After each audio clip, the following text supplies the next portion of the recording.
بسم اللہ الرحمن الرحیم۔ رسول اکرم صلی اللہ علیہ وآلہ وسلم نے فرمایا، جو عورت جوان ہو جائے جب تک سر پر دوپٹہ نہیں کرتی اس کی نماز قبول نہیں ہوتی۔ اور آپ صلی اللہ علیہ وآلہ وسلم نے فرمایا، جو عورت اپنے بالوں کو نہیں ڈھانپتی اس کی بھی نماز قبول نہیں ہوتی۔ رسول اللہ صلی اللہ علیہ وآلہ وسلم نے یہ بھی فرما دیا، اگر کوئی مسجد میں جاتی ہے عورت عطر اور خوشبو لگا کر جب تک یہ غسل نہیں کر لیتی اس کی نماز قبول نہیں ہوتی۔ اس لیے فرمایا کہ عورتوں کی جماعت تم میں سے کوئی مسجد میں جانا چاہے تو خوشبو لگا کر نہ جائے جب تک یہ غسل نہیں کر لیتی، نماز یا کوئی بھی عبادت قبول نہیں ہوگی۔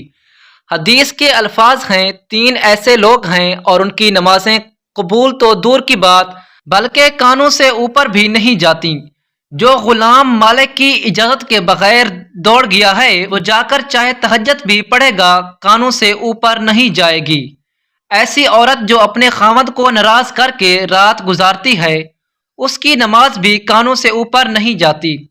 اور ایسا انسان جو لوگوں کو نماز تو پڑھاتا ہے لیکن لوگ اس کی امامت پر خوش نہیں ہیں، پسند نہیں کرتے، شرط یہ ہے کہ کوئی شرعی سبب ہو، ویسے مزاج کی بات نہ ہو، ایسے انسان کو اگر کسی سبب کی وجہ سے لوگ پسند نہیں کرتے تو ایسے انسان کی بھی کانوں سے اوپر نماز نہیں جاتی، ایسے انسان کی بھی نماز قبول نہیں ہوتی۔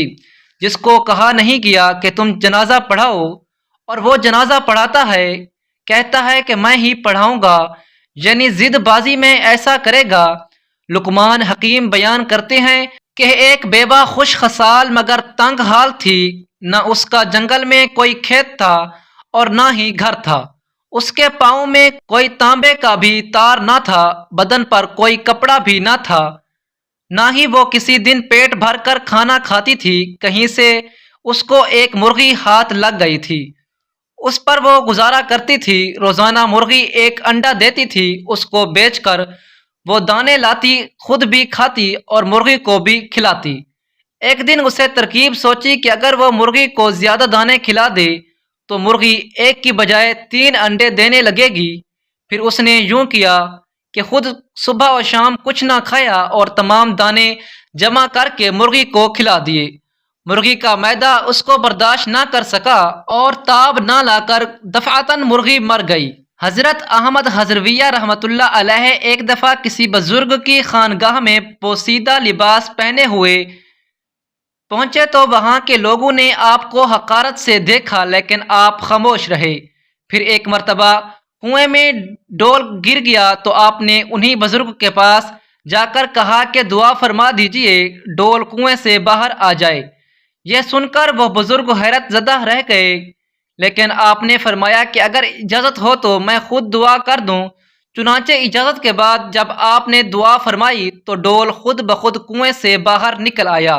یہ دیکھ کر جب تمام لوگوں نے آپ کی تعظیم کی تو فرمایا کہ اپنے مریدین کو ہدایت فرما دیجئے کہ مسافر کو حقیر نظر سے نہ دیکھا کریں۔ اللہ تعالیٰ سے دعا ہے کہ اللہ تعالیٰ ہمیں دین حق پر عمل کرنے کی توفیق عطا فرمائے۔ اگر آپ دوست ہماری مزید اس طرح کی ویڈیوز دیکھنا چاہتے ہیں تو ہمارے یوٹیوب چینل کو سبسکرائب کر کے ساتھ موجود گھنٹی کے بٹن کو دبا دیں تاکہ ہماری آنے والی روزانہ کی ویڈیوز آپ تک آسانی سے پہنچ جائیں۔ جزاک اللہ خیرہ۔